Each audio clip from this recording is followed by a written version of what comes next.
Nayakanahatti Tipperudraswamy, also known as Sri Rudraswamy, was a 16th century Hindu spiritual guru and social reformer revered by Hindu and Muslim devotees.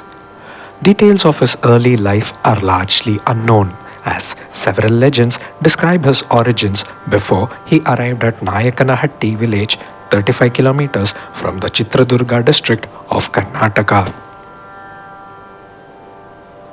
Sri Rudraswamy is among the five direct disciples of Lord Shiva, known as Panchaganadiswara. According to legends, these five disciples sought the blessings of Lord Shiva and descended from Mount Kailash to serve humanity. The other four are Sri Kempaiah Swami of Harappanahalli in Vijayanagara district, Sri Kolasanteshwara of Arsikere in Hasan district, Sri Kottureshwara Swami of Kotturu in Vijayanagara district, and Sri Maddana Swami of Kulahalli in Davangere district. Each disciple rendered their divine service in different regions of Karnataka. During his travels in Karnataka, Sri Rudraswamy encountered his fellow disciple Sri Kempaiah Swami of Harappanahalli, who was caught up in worldly affairs filled with mundane pleasures and problems. Distressed by the deviation from the fellow disciple's mission, Sri Rudraswamy resolved to enlighten Kempaiah. To do this, he sat on a heap of cow dung known locally as tippe and performed intense penance for a long time, undisturbed by natural elements. The villagers, observing him seated on the cow dung, began to refer to him as Sri Tippe Rudraswamy. Eventually, Kempaiah, hearing about Swami, approached and paid his respects. He wondered why Sri Rudraswamy meditated on a mound of refuse when shady trees and caves abounded the place. Sri Rudraswamy opened his eyes and revealed his identity to Kempaiah, explaining that despite sitting on the dirty mound, he did not allow the smell or dirt to affect his senses and continued to meditate on Lord Shiva. This realization helped Kempaiah understand the futility of being distracted by worldly concerns. Hence, he renounced his desires and became Sri Kempaiah Swami of Harappanahalli. Although the village was formerly called Nishadapura, it eventually became known as Nayakanahatti, the leader's place where Sri Tippe Rudraswamy resided. One of his early devotees was a trader named Faniyappa, who invited Sri Tippe Rudraswamy to Nishadapura village. Local legends state that when Sri Tippe Rudraswamy arrived, the village deity would not allow him to enter the temple. In humble submission, Sri Tippe Rudraswamy requested permission to keep his betta and jolige, his only worldly possessions, in the temple for safekeeping.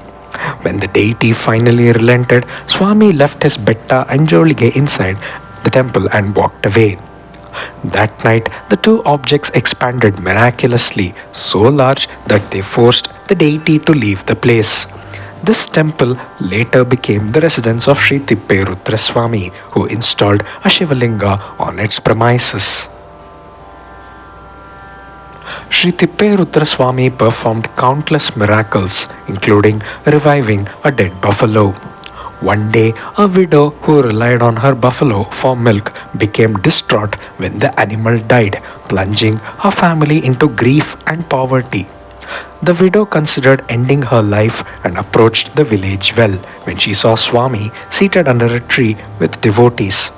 Swami sensed her despair and instructed her to offer him and the gathered devotees a glass of milk. When the lady revealed that her buffalo had died, Swami smiled and replied, "What do you mean the buffalo has died? It is alive and well and can provide enough milk for your family and us. Do not waste time. Go quickly to fetch the milk." The widow obeyed and returned home to find her buffalo miraculously alive and grazing. This story illustrates the importance of steadfast faith in the words of the Guru.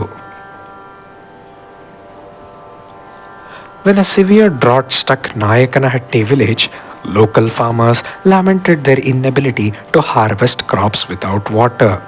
The supply of grains dwindled with each passing day as this tricky predicament required immediate and long-term solutions. The villagers turned to Sri Tipperudraswamy to help address their dire circumstances. In response, Swami asked the village administrator, known as the Palegar, to construct a water reservoir in Nayakanahatti.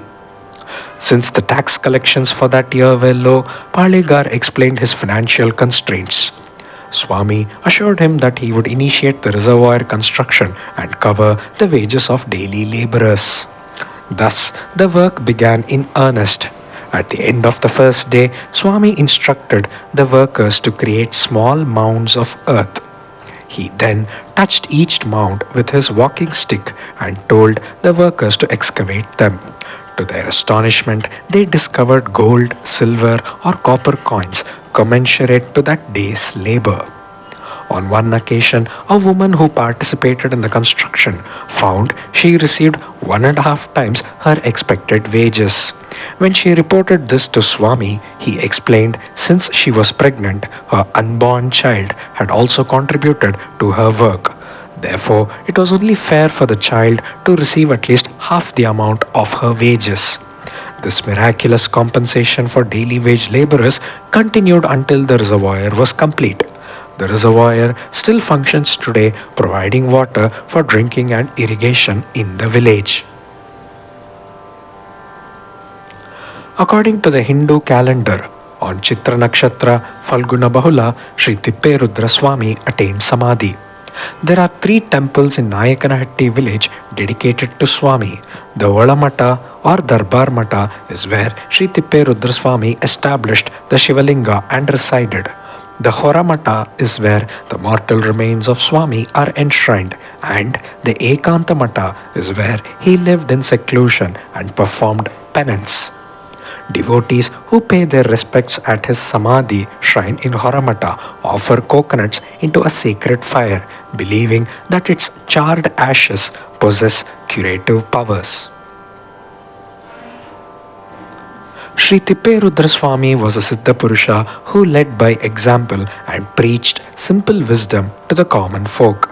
His most popular sayings in Kannada are passed down through local folklore such as Madidashtu Needu Bhikshe, meaning the reward will be appropriately offered for the work done, and Kayakave Kailasa, which translates to work as worship.